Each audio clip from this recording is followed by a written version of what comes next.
Te doy la bienvenida a Caronte, un nuevo podcast actualizado sobre cuidados paliativos. Espero que toda la información que encuentres aquí te sea de utilidad.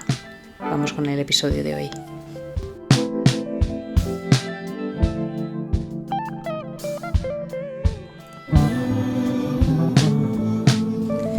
María Ballarín, bienvenida a Caronte. Muchas gracias, Silvia. Bueno, lo primero que me gusta con los invitados e invitadas es que os presentéis como queráis. Así que adelante.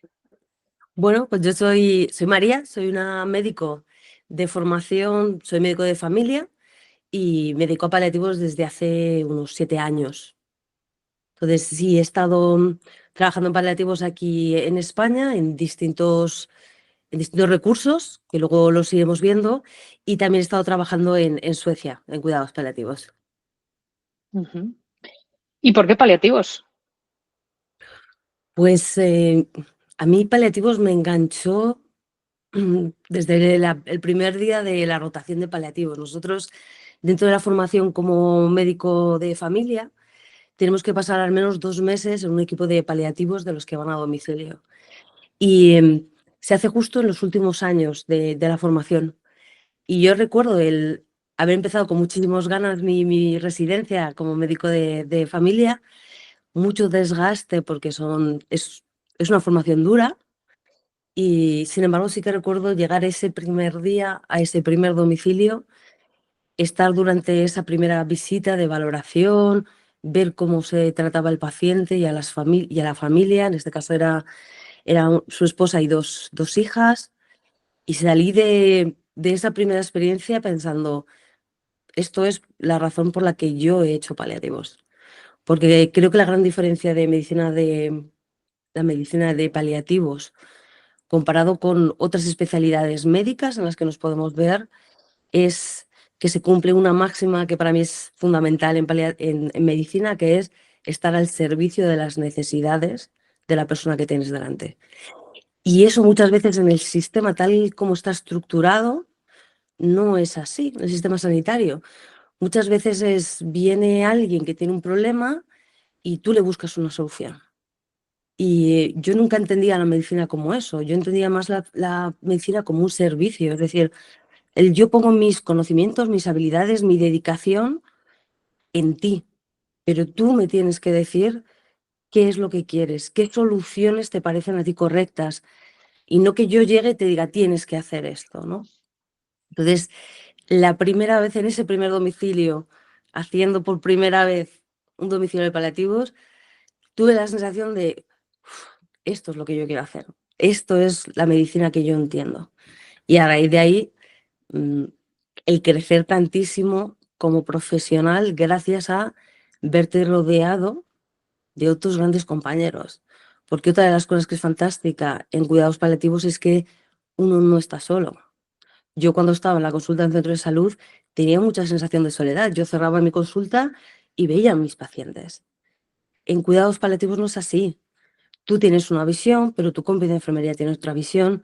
Lo que yo he aprendido de los TKs no está escrito y me parece una profesión que se le da muy poco valor y sin embargo hacen un trabajo increíble, de los psicólogos, de los trabajadores sociales. Entonces, como profesional me llena muchísimo y como médico cumple las expectativas para mí de lo que tiene que ser la medicina. Totalmente, totalmente de acuerdo. Es lo que engancha, ¿no? Sí. Y ya lo hemos hablado varias veces en este podcast, pero tenemos un sistema centrado en la enfermedad y efectivamente en resolver problemas, Sí. que a veces parecemos un mecano, ¿no? O un sudoku que hay que descifrar.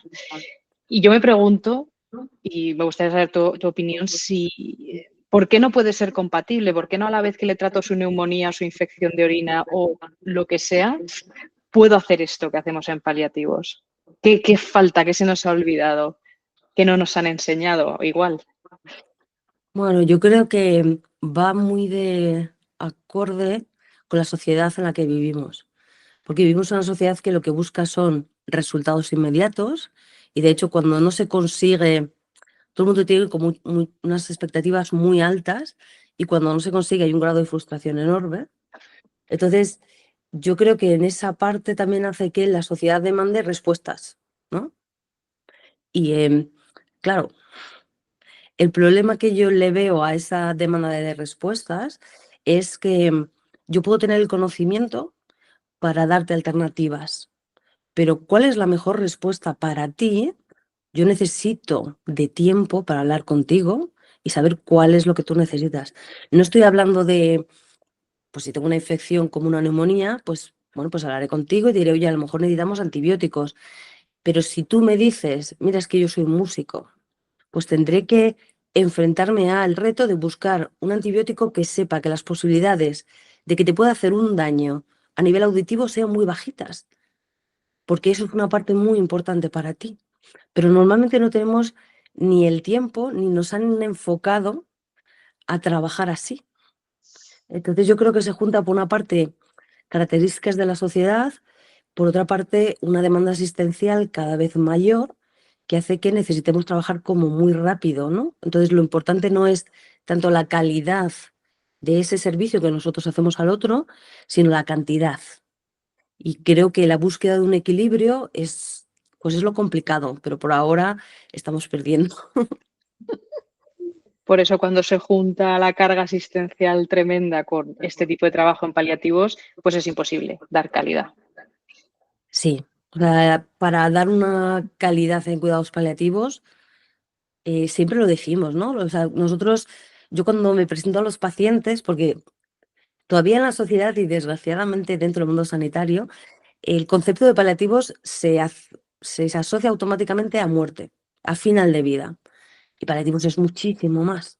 Yo siempre me presento a mis pacientes como especialista en el control de síntomas. Y muchas veces lo abro a control de molestias, porque yo puedo tener una ansiedad tremenda, pero no por nada clínico, orgánico en mi cuerpo, sino porque estoy pasando una situación difícil, estoy con un proceso de enfermedad difícil y tengo 2 hijos adolescentes. Entonces, el tratar un poco todo, para eso se necesita tiempo, porque tienes que conocer a la persona que tienes delante. O sea, yo creo que una de las grandes luchas de cuidados paliativos es que nos centramos en las personas y en sus cuidadores, no en el diagnóstico, no en las etiquetas. Y esa es una medicina que nosotros lo hacemos, compartimos ese enfoque con otros niveles, como geriatría, por ejemplo, en muchos casos también como medicina de familia, pero a nivel hospitalario, las urgencias, el sistema está organizado de otra forma. Entonces no vas a Paco, que ha venido aquí desde hace 2 días, sino que vas a el paciente con EPO que está en la habitación desde hace 2 días, hemos subido este tratamiento. Entonces, bueno, pues hay que buscar, yo creo, un equilibrio porque es necesario ese tipo de asistencia, por supuesto, pero creo que necesitaríamos formarnos mucho más en saber escuchar a la persona que tenemos delante para entender a la persona que tenemos delante. Totalmente de acuerdo. Y ya que lo has nombrado, cómo están organizados, ¿no? Vamos a hablar un poquito, y mi idea de traerte al programa era esta, y hablar un poquito de todos los niveles asistenciales y cómo está organizado los cuidados paliativos en la Comunidad de Madrid, que por suerte dentro de España somos pues una de las comunidades mejor dotadas, a pesar de los déficits y de las dificultades por las que atravesamos para atender a todo el mundo, pero creo que sí, que en comparación con otras comunidades, pues somos muy afortunados. ¿Nos podías explicar un poquito de forma, pues igual global al principio y luego nos metemos en cada nivel sobre lo que puede esperar, sobre todo de cara a público usuario que quiera saber cómo funciona el sistema, ¿no? Y no se vea como a veces una peonza de un lado a otro y por qué me mueven y esto qué es y este es mi hospital, ¿no? De referencia, por qué me mueven. Cuéntanos un poquito. Vale, mira, en la sanidad madrileña está organizada como en otras comunidades, cada comunidad tiene sus características diferentes, en lo que se llaman, en el lenguaje sanitario lo llamamos niveles asistenciales. Pero eso es una etiqueta simplemente para decir cómo nos organizamos, ¿no? Entonces, hay un nivel asistencial que es atención primaria, que para que se entienda es todo aquello que depende de los centros de salud. Los centros de salud de la Comunidad de Madrid están abiertos de 8 de la mañana a 9 de la noche y algunos centros de salud tienen también, por la noche y los fines de semana, están abiertos también para atención de urgencias. Pero todo lo que depende de un centro de salud, es atención primaria. Luego tenemos los hospitales, que hay distintos tipos de hospitales y ya lo veremos porque en paliativos hay distintos tipos de hospitalización. Y luego tenemos otro tercer nivel que es como el de las urgencias extrahospitalarias, es decir, cuando los hospitales y los centros de salud funcionan fundamentalmente de mañanas, excepto que los centros de salud también por las tardes, por las noches o si yo tengo, o los fines de semana, o si yo tengo una urgencia vital, pues tengo la posibilidad de ser atendido por el SUMA 112 en toda la Comunidad de Madrid, que son, para entendernos un poco, pues las UVIs y las ambulancias. Es cierto que también por las noches y los fines de semana hay coches que tienen un médico, que no son UVIs ni ambulancia, pero va un médico que puede ir al domicilio, o una enfermera, en algunos casos, si hiciera falta, que pudiera ir al domicilio fuera de ese horario, digamos, normal, que es o bien las mañanas o hasta las 9 de la tarde los centros de salud. Entonces, el SUMA cubre todo el territorio de la Comunidad de Madrid. Luego es cierto que cada ciudad, hay algunas ciudades que también tienen su propio servicio de urgencias, como es el SAMUR en Madrid o el SAMER en Las Rozas. Pero quien cubre todo territorialmente es el SUMA. Entonces tenemos esos tres niveles, digamos. Los cuidados paliativos de la Comunidad de Madrid están asociados también a esos tres niveles. La mayoría de pacientes que tienen necesidades paliativas que están en sus domicilios los llevan los compañeros del centro de salud, su médico habitual y su enfermera habitual. ¿Qué puede pasar? Pues que a lo mejor los compañeros del centro de salud se ven sobrepasados por un mal control de síntomas, porque la situación social es complicada, porque hay una necesidad de apoyo psicológico, y entonces tienen la capacidad de derivar ese paciente a los equipos, se llaman equipos de soporte de atención paliativa domiciliaria.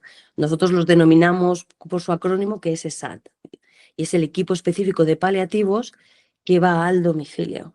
Es un poco como una persona puede tener la tensión alta y hace sus controles, se le están llevando en el centro de salud. Pero ¿qué pasa si, pese a que ha ido con la enfermera y ha perdido peso y ha hecho buena dieta, el médico le ha puesto distintas medicaciones, pero se le ha hecho un electrocardiograma y se ha visto que el corazón está sufriendo por esa tensión? Pues el médico de cabecera tiene la capacidad de derivarte al cardiólogo. Pues aquí un médico de cabecera, si se encuentra en una situación, por ejemplo, pues un paciente que tiene ELA y tiene una traqueostomía, es decir, necesita una máquina para respirar. Pues es una complejidad que el médico de familia no está acostumbrado. Puede pedirle ayuda y derivar a ese paciente a estos equipos. Estos equipos lo que hacen es ir a los domicilios. Entonces, apoyan la labor de los centros de salud, son también atención primaria, y van a los domicilios y hacen el seguimiento de estos pacientes, tanto telefónicamente como acudiendo en visitas con una regularidad bastante cercana. Eso es a nivel de atención primaria. El otro nivel que habíamos hablado, sí.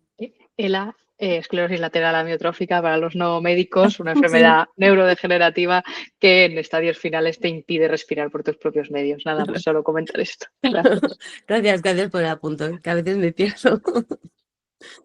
El siguiente nivel que tenemos es el hospital, ¿no? Entonces, en el hospital, los paliativos los podemos encontrar de tres formas diferentes. Una es lo que se llaman equipos de soporte hospitalario, y se llama así porque hacen un apoyo a otros servicios.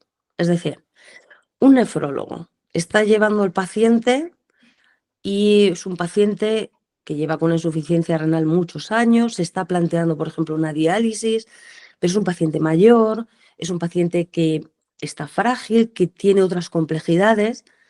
Bueno, pues a lo mejor en lugar de entrar en un programa de diálisis, se plantea un control de síntomas. ¿Cómo se toma esa decisión? ¿Cómo se maneja eso? Bueno, pues introduciendo también a los compañeros de paliativos en esas visitas con el nefrólogo y haciendo un apoyo. O un oncólogo, también puede pasar. Un oncólogo que está un paciente con un tratamiento, con una quimioterapia, pero ojo, una quimioterapia que ya estamos hablando de paliativa, es decir, no tanto centrada en la curación, sino en intentar que no se extienda el cáncer por el resto del cuerpo. Y este paciente está con muchas náuseas, con vómitos, ha perdido el apetito, está cada vez más débil, pues el compañero de oncología puede decir, bueno, voy a hablar con los compañeros de paliativos a ver si ajustamos bien los tratamientos para que te encuentres mejor. Porque, como he dicho antes, los paliativistas lo que somos especialistas en el control de síntomas. Luego, esa es una figura. Luego hay otro tipo, y es en algunos hospitales tenemos la suerte de que tienen camas propias. Es decir, los pacientes pueden ingresar directamente a cargo de paliativos. Esto no se da en todos los hospitales, pero tenemos varios hospitales que tienen este tipo de unidades. Con lo cual, tenemos como una especialización completa y tú ingresas, pero estás directamente a cargo de paliativos, no estás a cargo del cardiólogo, por ejemplo.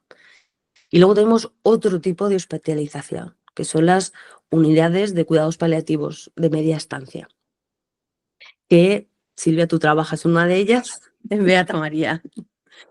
Estas unidades, ojo, son hospitales, porque muchas veces la gente piensa que como son de media estancia, es decir, no estás ahí una semana o 2 semanas, sino que están pensados para, si hace falta que estén más tiempo, los pacientes pueden estar incluso 1 mes o 2 meses ingresados. La gente, o sea, hay gente que lo confunde como con unas residencias, y no es una residencia, es un hospital, ¿no? Pero es un hospital de paliativos, con una mentalidad de paliativos. ¿Qué quiere decir esto? Que se trabaja fundamentalmente por el control de molestias del paciente y sus cuidadores.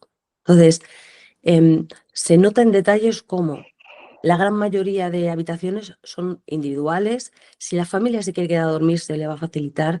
No hay horario estricto de visitas. Si se quiere organizar una boda, se va a organizar una boda.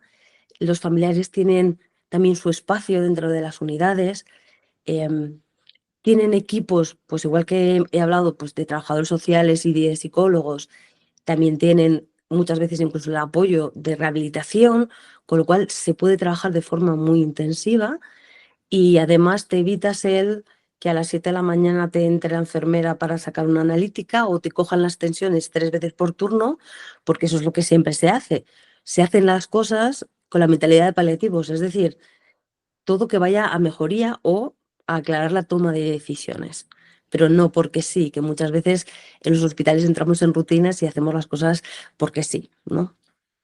Hay 11 unidades de esas características en la Comunidad de Madrid, están distribuidas geográficamente a lo largo de toda la comunidad y 5 son públicas y 6 son concertadas. Y quiero aclarar esto porque alguna vez algún paciente me lo ha preguntado. Porque, por ejemplo, si hay un paciente que ingresa a tu cargo en Beata, claro, el paciente el concepto que tiene es, pero es un hospital privado, voy a tener que pagar. No, esto hay un acuerdo con la Comunidad de Madrid y da igual donde se te ingrese una de estas unidades, es como si te ingresara en un hospital público. No hay nadie que tenga que pagar nada porque hay un acuerdo a este nivel. Y esa sería para terminar, digamos, como la parte de hospitalización. Y luego tenemos la parte de urgencias, ¿no? Como hemos dicho antes, como del SUMA. Y ahí está la figura del PAL 24, que me voy a parar un poquito, porque primero porque trabajo ahí ahora y luego porque realmente yo creo que somos o sea, paliativos en sí somos un colectivo bastante desconocido, pero el PAL 24 todavía más. La unidad de PAL 24 realmente nos llamamos Unidad de Continuidad Asistencial de Paliativas, porque esa es la idea, ¿no? Ayudar a mantener una asistencia de forma continua en cada paciente que tiene necesidades paliativas. Somos 12 personas, somos 6 médicos y 6 enfermeras. Trabajamos en parejas en turnos de 12 o 24 horas. ¿Cómo se nos puede contactar? Bueno, cuando alguien llama al 112 o al 061 y pide hablar con paliativos, pasa directamente a nosotros. Nosotros realmente tenemos 3 funciones. Una es lo que llamamos la gestión de ingresos, es decir, aquellos pacientes que su equipo de paliativos considere que se beneficia de un ingreso en una de estas 11 unidades de media estancia, se va a poner en contacto con nosotros en el horario de mañana. Nosotros vamos a valorar esa petición y intentaremos hacer el ingreso. ¿Cómo funciona esto? Cada día las unidades nos llaman y nos dicen, oye, yo tengo una cama, tengo 2 camas, tengo 3 camas. Y vamos haciendo una lista y vamos viendo. nos llaman luego, o sea, nos pueden llamar tanto los equipos de paliativos de los domicilios como de los hospitales. Siempre damos prioridad a los equipos que están en los domicilios. Y es lógico, porque una persona y sus familiares que están en un hospital están ya atendidos por un soporte sanitario. Entonces, nos llaman, nosotros coordinamos ese ingreso y ese ingreso se puede dar tanto por la mañana o por la tarde. Esa labor la hacemos nosotros durante las mañanas. ¿Y por qué durante las mañanas? Porque es cuando la mayoría de los recursos sanitarios están en activo, con lo cual, si los pacientes tienen alguna necesidad o los familiares quieren hablar sobre algo, pues pueden o bien llamar a su centro de salud o pueden llamar al equipo del ESAD que le esté llevando o pueden hablar con los compañeros en el hospital que le estén llevando, ¿no? ¿Qué pasa? Que normalmente a partir de las 3, tanto a nivel hospitalario como en atención primaria, los equipos de paliativos ya no están funcionando. Entonces, a partir de las 3 hasta las 9 de la mañana del día siguiente, si alguien que tiene necesidades paliativas le pasa algo, nos puede contactar a nosotros. Entonces, por ejemplo, no sé, pues Paco, que está en su casa y su mujer dice, oye, pues es que está un poco, le veo como un poco fatigado y le pone el termómetro, tiene un poco de fiebre, pues en lugar de, pues voy a coger el coche y me voy a urgencias, Paco o su familiar nos puede llamar. ¿Qué tiene eso de bueno? Que nosotros, cuando cogemos el teléfono, pedimos siempre que nos digan el DNI para poder entrar en su historia clínica. Entonces nosotros tenemos la historia del paciente delante. Entonces para mí ya no es solamente una voz a lo largo del teléfono, porque yo estoy leyendo y yo sé cuántos años tiene Paco, qué enfermedad tiene, con quién vive normalmente, qué problemas ha tenido, qué otras complicaciones ha podido tener. Entonces lo puedo dirigir la asistencia de una forma un poco más adecuada. ¿Que lo puedo solucionar por teléfono? Perfecto. De hecho, el 66% de las veces solucionamos las cosas por teléfono. ¿Que no? Pues según el horario, yo puedo puedo hablar con el centro de salud, pues es por la tarde, por ejemplo, y no está en su equipo de paliativos. Pues puedo hablar con el centro de salud y decirle al compañero que esté de urgencias del centro de salud, oye, yo creo que tienes que ir al domicilio a ver a Paco. Que es a las 5 de la tarde, pero de un sábado, pues yo tengo la capacidad de hablar con un médico del SUMA y decir, tienes que ir a ver a Paco. Entonces, el PAL 24 es una figura extraña porque realmente somos de atención primaria, los profesionales, pero físicamente y tiramos mucho de los recursos del SUMA. Y somos la única figura que hay así de estas características en toda España, realmente. Muy interesante, de hecho fue un proyecto innovador y lo sigue siendo. O sea, es pionero en su especie y no sé si alguien lo replicará por ahí, pero es muy interesante. Como efectivamente, como esa red, un poquito de araña que une todos los puntos, ¿no? Estamos por ahí disgregados. No sé si querías comentar algo más o puedo ir a hacer alguna pregunta más concreta. Adelante.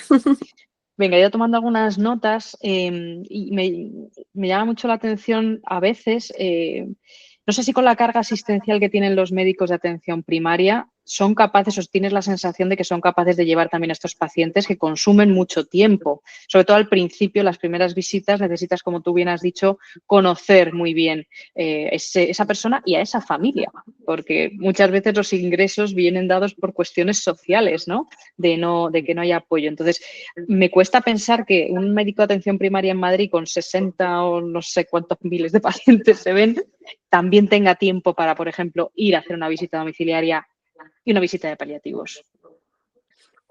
Bueno, yo creo que es cierto que la carga asistencial que ha tenido atención primaria en los últimos años ha sido, bueno, pues que impedía mucho trabajar, porque yo creo que lo puede entender cualquier persona. Si tienes que ver a 60 pacientes en 6 horas, es que prácticamente tienes que saludar al paciente y ya decirle, vayas de la consulta.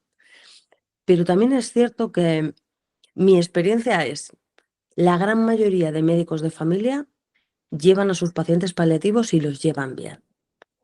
Hay un porcentaje que no, sí, hay un porcentaje que no se desplaza a los domicilios e intenta arreglarlo por teléfono, que Bueno, pues yo considero un porcentaje de gente que hace las cosas de una forma chapuza, sí, pero no creo que el porcentaje sea mayor que en el hospital o que en un banco o que en un...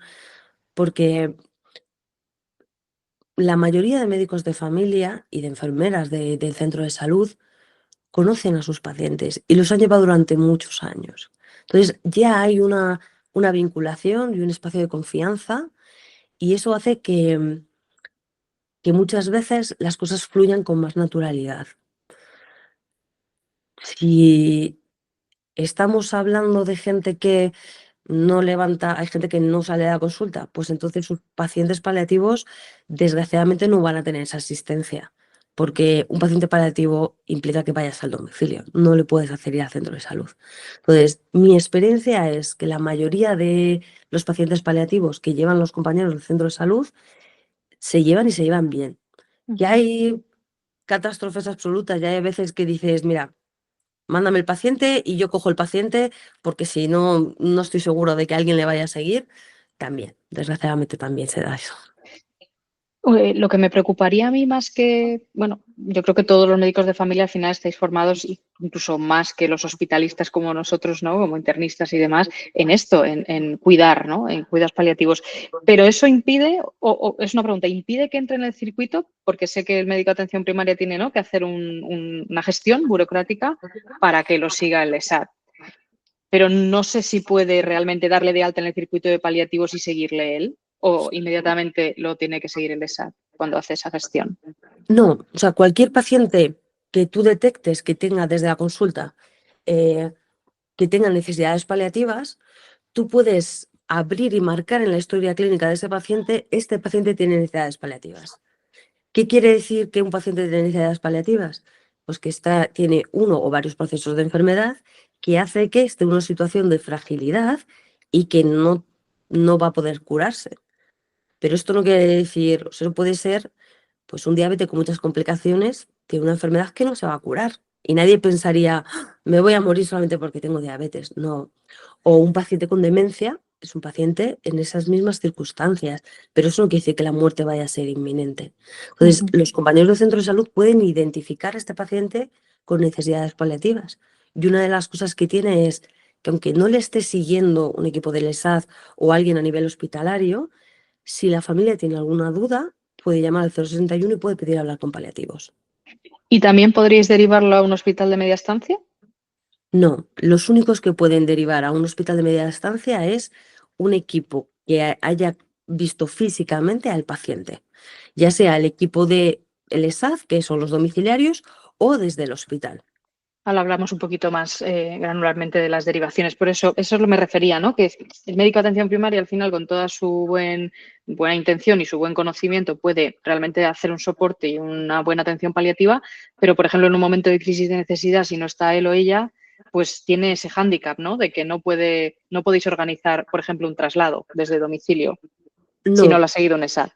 no, Claro, si no lo ha seguido un ESAD, no, pero claro. porque la entrada a una de estos tipos de unidades tienes que cumplir unos requisitos de que realmente, porque a nosotros, a mí me encantaría poder decir, pues toda la gente que quiera, que vaya a una unidad de paliativos, pero no tenemos esa capacidad, ¿no? No tenemos esos recursos. Entonces, tiene que haber una valoración de alguien que vea al paciente, que conozca al paciente y que diga, yo creo que es un paciente que se beneficia de este recurso, ¿no? Lo que sí que es cierto es que cuando deriva el médico de familia, el equipo que lo recibe, que es el ESAD que le toque, normalmente en 48 horas como mucho ya se ha puesto en contacto con esa familia. Entonces, si el médico de paliativos, además, si lo deriva de urgente, o ese mismo día o el día siguiente, el ESAD va a llamar a esa familia para concertar una visita e ir a verle. Entonces, el apoyo es muy inmediato. Si hace falta, el apoyo es muy rápido. Vale. En relación a, siempre lo pregunto, porque yo viví ese cambio de paliativos a unidad de soporte hospitalario en la Fundación Jiménez Díaz, donde sí tienen camas. Sí. Y la gente no se enteraba de si éramos médicos, si íbamos a verle el cable, la tele, arreglarle el mando. Claro, soporte hospitalario. ¿Qué es un Sí. soporte? Sí. No sé qué piensas tú de esto, de haberle cambiado el nombre. A ver, a mí es que me gusta mucho la palabra paliativos, pero considero que tenemos un problema y es que tenemos que informar bien de qué es paliativos. La idea de equipos de soporte realmente nació en el MED, que es un hospital muy, muy potente, muy famoso de oncología y de cuidados paliativos en Estados Unidos. Y ellos fueron los primeros que cambiaron el nombre. Y lo hicieron porque habían hecho una encuesta entre pacientes y el impacto de la palabra paliativos era muy negativo. Entonces, por eso digamos que lo cambiaron. Que esto es mucho tipo medicina, acción, reacción, marketing, que en Estados Unidos es mucho cómo se trabaja. Aquí se empezó a implantar y es como se llama. A mí me gusta decir paliativos. Además es que creo que es importante porque es cierto que al principio, tanto el paciente como los cuidadores muchas veces se echan atrás y automáticamente asocian muerte. Pero yo creo que es importante que tú te sientes y le expliques qué es paliativos, sobre todo porque esa palabra la va a escuchar. Muchas veces los familiares, antes de entrar a un domicilio, te pueden decir, mira, le hemos dicho que venís, pero por favor no le digas que sois de paliativos, que es que se va a deprimir. Entonces, respetando eso, yo muchas veces intento de todas formas poner las cosas encima de la mesa, porque va a haber algún momento en todo su proceso que va a escuchar paliativos. Y creo que lo peor que se le puede hacer a alguien que está en una situación frágil es no darle la oportunidad de tomar sus propias decisiones. Quitarle esos, o sea, la toma de decisiones creo que es un aspecto fundamental de nosotros como seres humanos. Entonces, creo que es importante que el paciente tenga toda la información que necesite para tomar buenas decisiones. No más. Y si no quiere escucharla, que no la escuche. Pero además es que muchas veces pasa, y lo vemos, que se intenta ocultar determinadas cosas o determinados términos y luego el paciente lo acaba oyendo de otra forma y se siente totalmente traicionado. Y ya no por el equipo sanitario, que es algo grave, porque si no tenemos confianza no podemos hacer bien nuestra labor, sino por su propia familia. Y se siente muy solo en un momento que es duro y que tienes que estar acompañado. Entonces, yo, soporte, bueno, pues si quieren llamar equipos de soporte, es la denominación ahora mismo oficial. Yo siempre me presento como paliativos, la verdad. Además que me parece que es una palabra muy bonita, porque paliar viene de un palio que es de cubrir. Entonces es lo que intentamos hacer, ¿no? El cubrir para que nuestros pacientes no tengan frío, no se sientan solos, no se sientan desatendidos. Entonces yo creo que lo que tenemos que hacer es resignificar la palabra, no ocultarla. Totalmente de acuerdo. Yo creo que nunca usé lo del soporte hospitalario, me daba un poquito de vergüenza y al final sentía que estaba escondiendo ahí la cabeza como las avestruces en el suelo. Y claro, las cosas no se solucionan o no mejoran huyendo de ellas o dándole la espalda, sino todo lo contrario, ¿no? Pero bueno, no sabía que venía del mundo yanqui, pero les pega mucho, mucho, claro. Genial. Sobre los centros concertados, que sí, es donde yo trabajo, y en primicia te digo que ya no somos Hospital Beata Mariana, sino que somos Fundación Hospitalarias Madrid, Ah, vale. desde ayer.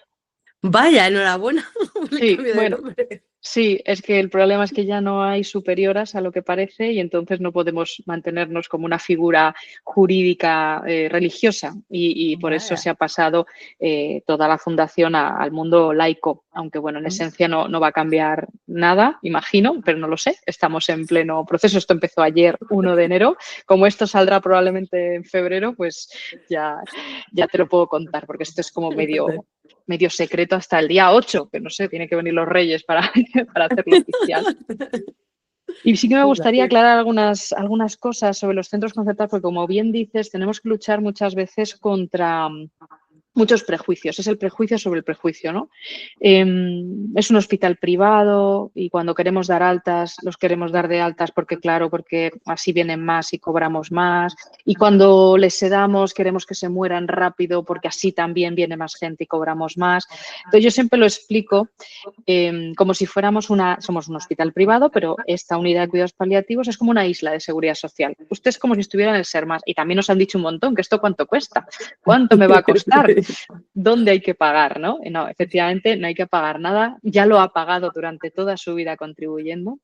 Y sí me gustaría puntualizar dos cosas, que el convenio o el concierto que tenemos con SERMAS, a pesar de ser un hospital que tenemos pues, nuestros TACs, nuestras resonancias, nuestros cirujanos, nuestros especialistas, no nos permite acceder a ellos de una forma libre por un tema de responsabilidad civil, ¿vale?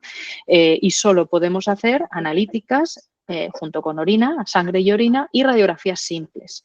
Todo lo que sea otro tipo de pruebas, aunque sea una transfusión, sangre, hierro, una interconsulta con cualquier especialista, tenemos que pedir permiso al hospital de referencia y derivarlo allí, ¿vale? Que esto es una cosa que, bueno, lo explicamos siempre porque no es muy habitual, ¿no? Y por otra parte, voy a quejarme un poco, estamos un poco marginados, no tenemos acceso a la gran red de información de la que hablaba María y a veces nos hace mucha falta, de manera que solo tenemos como información lo que nos trae la familia y, bueno, el informe que viene, que ahora hablaremos un poquito más de ello en el tema de las derivaciones.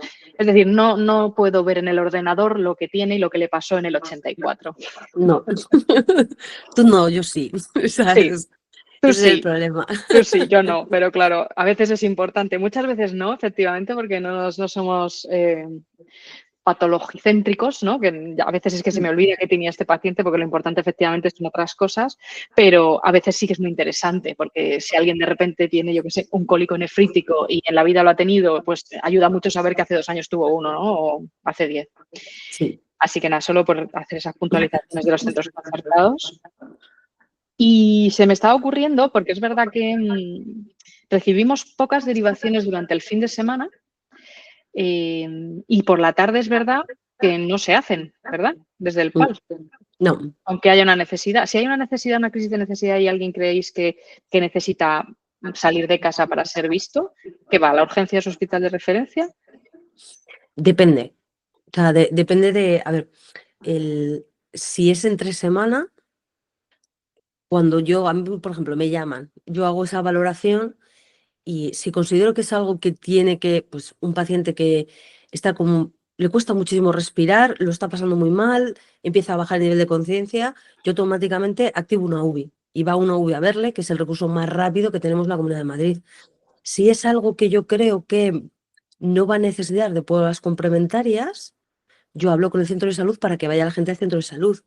¿Que es fin de semana? Pues hablaré con el médico del SUMA para que vaya un médico del SUMA a domicilio, por ejemplo. Si es, un jueves por la tarde, hablaré con el centro de salud.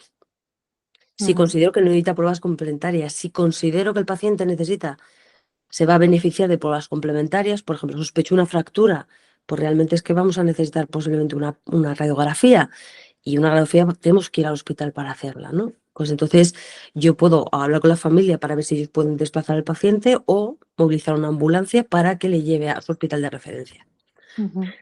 No hacemos ingresos por la tarde, o sea, los ingresos a las unidades se hacen fundamentalmente por la mañana porque es cuando están trabajando la mayoría de los recursos que pueden pedir ese ingreso.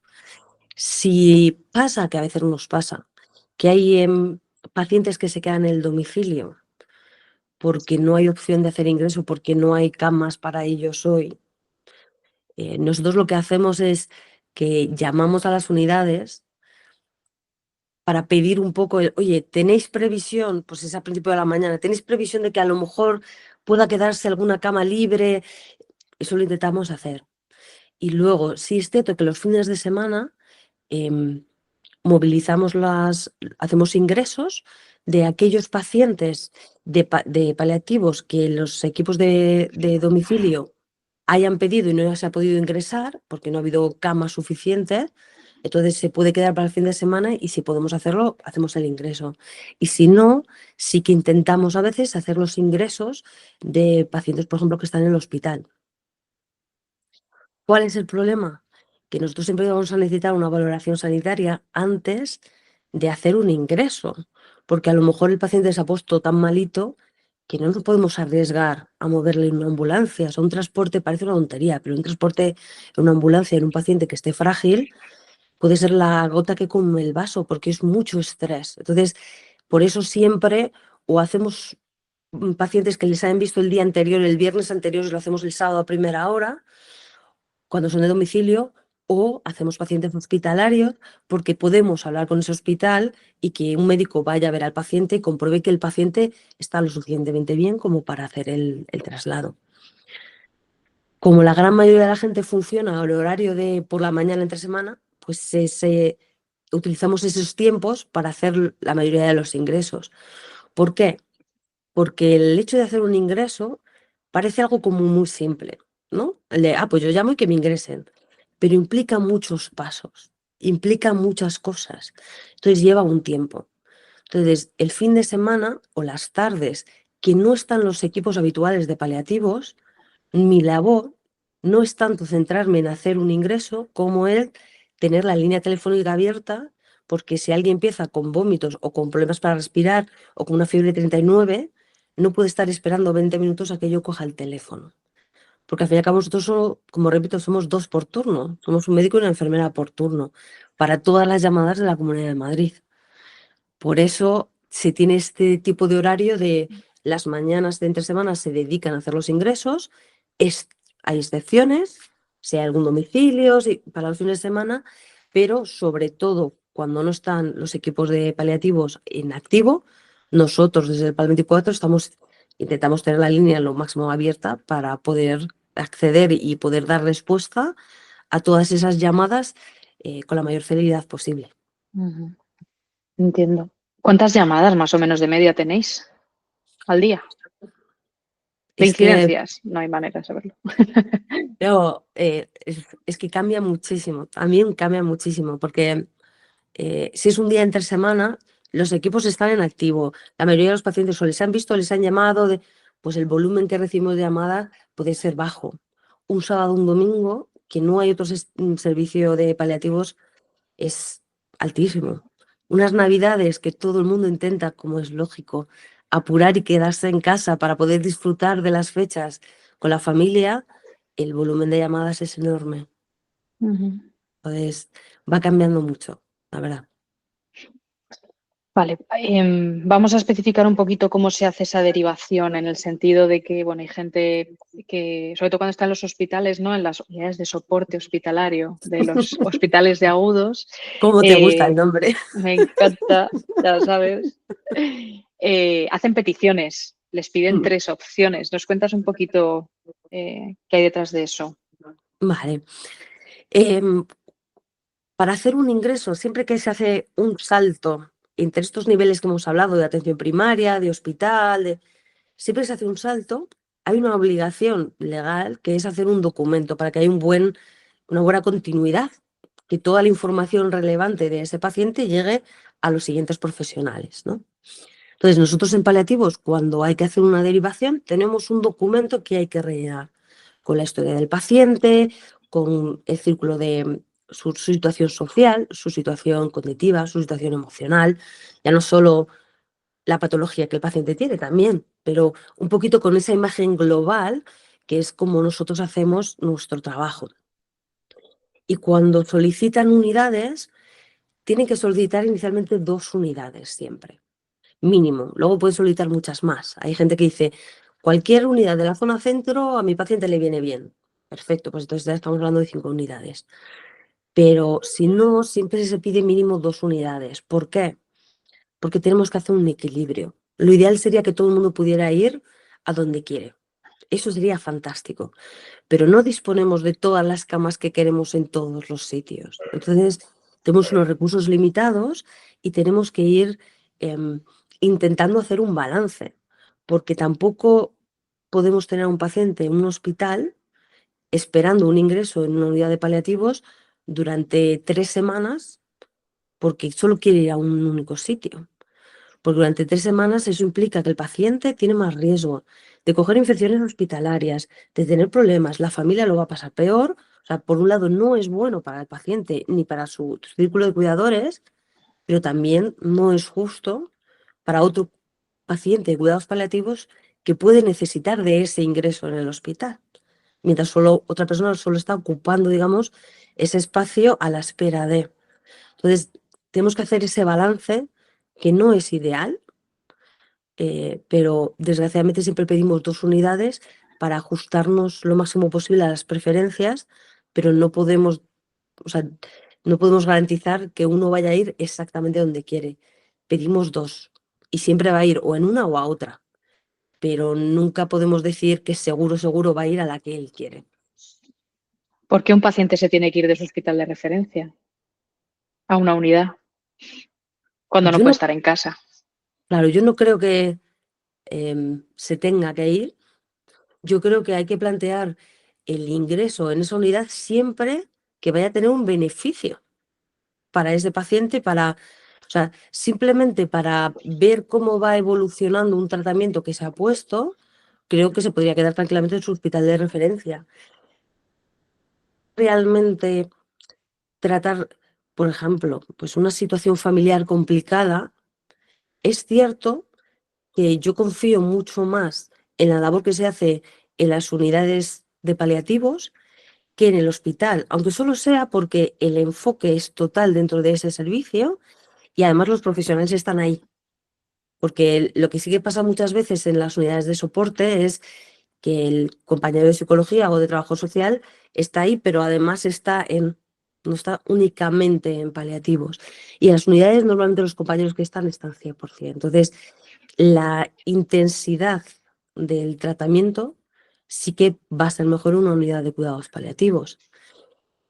Depende, o sea, para mí creo que depende de que el profesional que está viendo a ese paciente en el hospital diga, realmente tengo a este paciente, estas son sus condiciones, estos son los problemas que yo puedo ver, ¿dónde puede ser mejor manejado esto?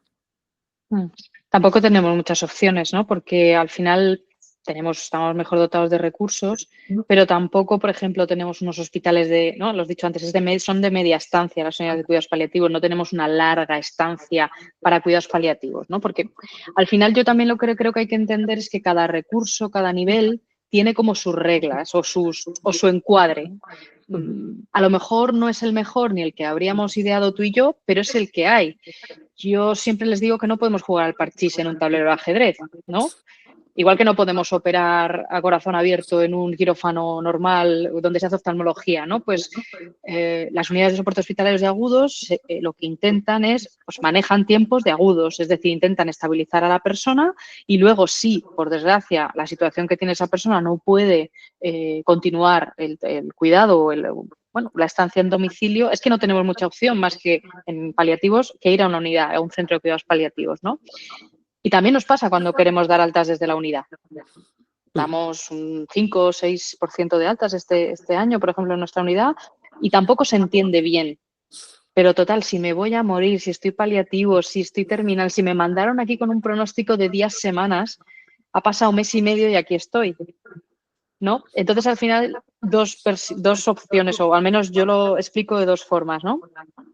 Por una parte, lo que hemos dicho, de que cada nivel asistencial tiene sus reglas y su finalidad, ya no sus reglas, sino su finalidad. Y por otra parte, lo que tú has dicho, ¿no? Los médicos también tenemos una responsabilidad de justicia distributiva para con otras personas. Esa cama que se está ocupando en un hospital de agudos, pues efectivamente, igual lo necesita más en ese momento agudo otra persona. E igual con la unidad, ¿no? Sí, y sobre todo a ver, nos pasa mucho en paliativos, que es el cuidado que se tiene es tal y es muy alto. Entonces, el grado de satisfacción de los pacientes y de los cuidadores suele ser altísimo. Y yo creo que es gracias a que precisamente nuestro enfoque es, hola, ¿quién eres tú como persona? Y a partir de ahí construimos, ¿no? Y como es algo que no se suele dar en otros ámbitos sanitarios, enseguida se sienten muy arropados. ¿Qué pasa? Que cuando tú le quitas esa manta, pues están ingresados, por ejemplo, en tu unidad, y la familia está encantada, porque ven que su familiar está bien, está tranquilo, ellos se sienten seguros, pueden entrar y volver y salir y entrar y quedarse a dormir si hace falta, y de repente genera esa incertidumbre y esa inseguridad de, y ahora voy a estar en casa, pero es que yo no sé moverle, yo no sé. Entonces, es muy importante el intentar, que es tremendamente difícil, pero no hacernos dependientes tampoco del sistema, porque es lo normal. O sea, tú estás en una situación de incertidumbre enorme y de repente hay un equipo a tu alrededor que se sienta contigo, que se esfuerza en saber quién eres, que está ahí, que te escucha, que si no tiene nada interesante que decir, se queda callado, te coge la mano y por lo menos te acompaña y está contigo. Y de repente el verse que no es, ese sistema de protección deja de estar, genera inseguridad y genera incertidumbre. Entonces, es difícil. Y yo entiendo que dar las altas desde una unidad de paliativos posiblemente sean las altas más difíciles que hay. Me río yo de la gente de urgencias cuando se queja, pero, pero creo que también es importante como tú dices, o sea, nosotros tenemos una responsabilidad que muchas veces no se ve y que muchas veces nos genera problemas éticos porque tenemos que tomar decisiones y a veces la decisión es tengo que dar alta a un paciente porque sé que está estable, sé que no voy a poder hacer nada más para que esté mejor y sé también que hay otro paciente en su casa o en un hospital que se puede beneficiar de estar aquí. Y este paciente ya ha sacado todo el beneficio. Entonces es una toma de decisión muy complicada, la verdad. Totalmente. Y suelen entenderlo, ¿eh? O sea, pese al miedo, las familias suelen entenderlo, porque creo que es algo muy razonable. Y es verdad que no se ve y no se habla de esto. Yo esto lo aprendí muy chiquitita en paliativos gracias a Edu García Romo, que es, ya lo sabes, muy cuadriculado, muy buen médico y también tiene muy claro esto, ¿no? De la justicia. Y yo siempre lo digo, si a mí un alta me cuesta mucho más que venir a decir, hola, ¿qué tal María? Buenos días, ¿todo bien? Pues que lo Sí. pase bien en el gimnasio y siga rehabilitándose, obviamente. Pero yo tengo muy metido eso y al equipo le intento también inculcar eso, que es que atendemos muchas agonías. Atendemos mucha gente que es que llega y a las pocas horas fallece. Y ahí hay que estar y hay que atender y tenemos que tener una cama para ello, ¿no? Sí. Y obviamente que desde las unidades nuestras altas son hiper mega meditadas después de al menos un mes, habiéndole visto el trabajador social, obviamente casi siempre hacen su tratamiento de fisio rehabilitador, están todas las necesidades cubiertas, se amplía el servicio de atención domiciliaria, en fin, se da todo. Se contacta con el equipo que le va a ver de domicilio, con su médico cabecera, con quien sea. Se escribe en nuestra plataforma, que también tenemos la plataforma que es Infopal, que no hemos hablado de ella, pero bueno, tenemos una forma de comunicarnos y que no son, bueno, y por supuesto, en el momento en el que vemos si hay una fecha de alta que ese paciente, por lo que sea, su evolución es para mal, se para y se atiende y ya está, ¿no? Pero creo que es muy importante que la gente entienda esto. No es sencillo. Y que entienda también que no se le está echando de ningún sitio, ni desde su superhospital Ramón y Cajal, por ejemplo, ni de la unidad de la Beata, ya no Beata, en fin, ni de Sí. ningún sitio, ¿no? Y ahí, sobre todo, bueno, se ve claramente la precariedad que hay en el aspecto social, de las ayudas, de que las familias cada vez son más pequeñas, de que no hay apoyo. Bueno, y que vivimos en un mundo globalizado. O sea, ahora es muy normal que haya gente que está trabajando en el extranjero, que entonces la estructura tradicional de familia que teníamos ya no la tenemos. Y nosotros hemos sido una cultura que hemos tenido grandes cuidadoras, sobre todo ahí ya voy a sacar la lanza porque son grandes cuidadoras, que han estado ahí en casa cuidando al abuelo, al suegro, a la suegra, pero esa estructura ya no es la que se da. Estamos viendo ese cambio ahora mismo. Entonces, cada vez se va a necesitar más apoyo social. Y yo esto, por ejemplo, sí que lo echo mucho de menos de Suecia. en Suecia la visión que tienen no es como aquí, que se organizan las cosas por un lado está como los recursos sanitarios y por otro lado los recursos sociales. Allí estaban unidos, por lo menos a nivel de paliativos. Entonces, era maravilloso. Yo adoptaría, no a nivel sanitario, creo que los profesionales españoles a nivel sanitario son mejores que los suecos, pero los recursos sociales que había en Suecia, o sea, yo iba a un domicilio, hacía una primera visita, iba con la compañera de enfermería y valorábamos, oye, pues a lo mejor necesitamos pues este paciente. Salíamos y hablábamos con nuestra trabajadora social. Mira, ya va a ir en silla de ruedas y tiene unos escalones en la puerta de entrada de la casa. Y además la habitación la tiene en la planta de arriba, habría aquí necesidad de ajustar la planta de abajo. En 2 semanas ese paciente tenía una rampa para acceder a su casa. Tenía una cama articulada que se ponía en el salón, se había que adaptar al cuarto de baño, se adaptaba al cuarto de baño, tenía el personal de la Kommunen, que se llama, que es como del ayuntamiento, que acudían, bueno, la facilidad de las horas con la que acudía servicios sociales era alucinante. O sea, yo recuerdo de una paciente que teníamos que ella no había tenido hijos, no tenía pareja, estaba sola, no tenía grandes amistades y había que ir cada 2 horas a realizarle cambios posturales porque ella estaba en una fase de agonía de final de vida y cada 2 horas iba alguien a realizarle cambios posturales. Eso es Fantasía. impensable. Claro, eso en España es impensable.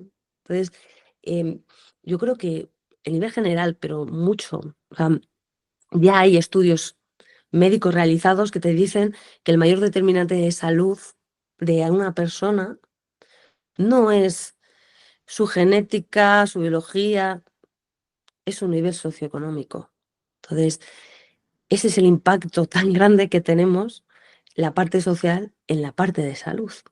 Entonces, esto se ve sobre todo en cuidados paliativos, donde tenemos una persona con mucha fragilidad y muy poca autonomía para hacer cosas. Va a necesitar mucha ayuda para hacer cosas tan simples como levantarse de la cama, poder asearse y poder vestirse. ¿Quién va a suplir eso? Pues a día de hoy, hasta ahora, hasta las generaciones justo previas a las nuestras, pues eran las madres, las tías, pero esto ya está cambiando y se hace un vacío en los cuidados. Necesitamos mucha ayuda en ese sentido y yo creo que es una de las grandes cosas que nosotros detectamos desde cuidados paliativos. Bueno, todo ese peso del cuidado recae en todos los niveles asistenciales que hemos comentado. Hmm.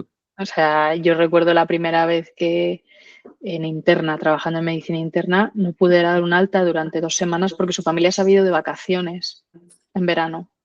A mí me pareció tremendo. ¿Y qué haces con esa persona que no tiene llaves, que no tiene forma de cuidarse en casa? No puedes, ¿no? No.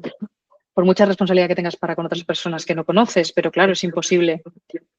No sé a quién escuché hace ya un tiempo de que la mujer salió de casa y no trajo sustituto. Claro, desde que la mujer empieza a trabajar y a equipararse en el mundo laboral a sus homólogos masculinos, ¿no? Sí, Pues y no es trajo cierto, sustituto. no, no, y eran los pilares, lo que pasa que, bueno, pues tendremos que adaptarnos como sociedad y buscar otros pilares.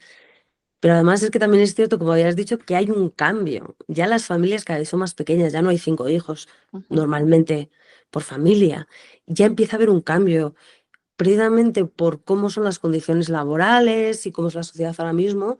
Las mujeres cada vez somos madres más tarde, con lo cual también tenemos menos hijos. Entonces, las cosas van evolucionando y yo creo que tenemos que ayudar al sistema a que el sistema ayude mejor a la gente. Entonces hay que ir informando de estas necesidades porque están ahí y nosotros las vamos a necesitar y nuestros padres las van a necesitar y nuestros hijos las van a necesitar todavía más. Sí, esto desgraciadamente todo tiene que ver con lo mismo. Obviamente poner el problema encima de la mesa, pero al final es dinero, dinero y dinero, inversión en recursos social. Sí, Es así, es verdad que no es comparable un país como Suecia con España, no, pero se podría hacer de otras cosas. a ver, no es comparable. Yo no creo que los suecos sepan hacer las cosas mejores que nosotros. No de base, ni tampoco los alemanes o los italianos. O sea, no creo que haya sociedades que sepan funcionar mejor o peor que nosotros. Y de hecho, yo creo que tenemos grandes valores como sociedad en la sociedad española. Em, pero sí que creo que en Suecia están mucho más concienciados de la importancia de los recursos públicos. Ujú. Y yo creo que esa es una asignatura que nosotros estamos ahí pendiente. Ellos pagan muchísimos, muchísimos más impuestos que nosotros y tienen muchos más recursos, claro. Pero también es una sociedad que ha aceptado que si quiere eso, ese es el coste y acepta ese coste. Nosotros en España, pues no tenemos esa mentalidad. A día de hoy, de forma mayoritaria, no hay esa mentalidad. Entonces, yo creo que se podrá cambiar y se tendrá que ir hacia ello porque la realidad es lo que nos está mostrando. Ojalá, ojalá que sí, ojalá que sí. Bueno, María, es todo lo que quería y así a priori hablar contigo. No sé si te apetece comentar algo más o... Nada, solamente que estoy encantada y que me siento una privilegiada de haber podido pasar esta hora contigo, porque creo que esta iniciativa es fantástica. O sea, el hecho de acercar todo lo posible, dar una información sobre cómo es los cuidados paliativos en todos sus ámbitos y a la población en general, y si lo puede escuchar algún sanitario también, perfecto. ¿Te haría falta? Sí, me temo que sí. Me parece algo que es pues es una iniciativa totalmente loable. O sea que muchísimas gracias por haber querido que yo estuviera aquí para contribuir con este proyecto tan maravilloso que has empezado. Pues nada, muchísimas gracias a ti, porque la verdad es que yo no creía, yo esto lo hago más que nada porque veo que una necesidad, ¿no? Y sabes que soy una persona un poco inquieta y cuando veo un agujero, pues me gusta taparlo y más si puedo contribuir, ¿no? Pero es impresionante, ahora mismo hay gente que no conozco, que me ha parado ahí en el hospital, no te digo por la calle, evidentemente, a decir, ¡ah! Usted es la doctora del vídeo, porque claro, como también en el hospital el servicio de comunicación es muy activo y enseguida que sacamos, yo qué sé, lo de la escuela de cuidadores, pues hay un reel, hay pues eso, una pequeña comunicación en vídeo, que yo odio salir en pantalla, pero bueno, oye, pues hay que hacerlo. Y realmente tiene muchísimo impacto y eso es uno, pero es que hubo otro que no le conocía de nada, voy a verle por primera vez y, sí, usted es la doctora del vídeo y es que mi hermano ha entrado en agonía, está clarísimo, y claro, por eso no come, por eso no está... Y es como que, o sea, lo que te cuesta a lo mejor 2 o 3 visitas, concienciar, luchar, entre comillas, con un vídeo de 5 minutos o 10 hablando de lo que es la agonía, lo tienes. Entonces, me parece una herramienta súper, súper poderosa. No hay tanto sobre cuidados paliativos, hay alguna iniciativa, pero me parece que todo lo que se pueda contribuir, sobre todo al final es por disminuir ansiedad, porque la gente lo comprenda y porque todo lo accesorio que causa sufrimiento y que no tiene por qué estar ahí por falta de conocimiento, pues que no esté, que ya bastante difícil es la situación por la que están pasando, ¿no? Tanto la persona como su entorno. Así que 1000 gracias. También antes me ha quedado con ganas de decir la frase esta, que tú lo has dicho muy bien, de no puedo arreglar lo que tienes, pero puedo sentarme contigo en la oscuridad. Eso yo creo que es como el gran resumen dentro de que hacemos muchas cosas, que al final no solo estamos cogiendo la mano a la gente, ni tampoco solo controlamos síntomas, hacemos muchísimas más cosas como médicos, también depende hasta dónde te quieras, ¿no? Implicar, pero nos apoyamos todos entre todos, es realmente ese trabajo interdisciplinar que entre todos hacemos esa madeja para poder sostener a paciente y familia, ¿no? Así que 1000 millones de gracias por estar. Muchísimas gracias a ti, Silvia. Un abrazo grande. Hasta luego. Hasta luego. A ver, desde la grabación.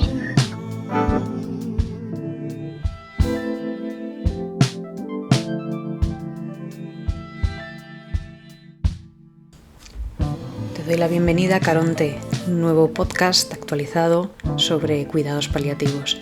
Espero que toda la información que encuentres aquí te sea de utilidad. Vamos con el episodio de hoy.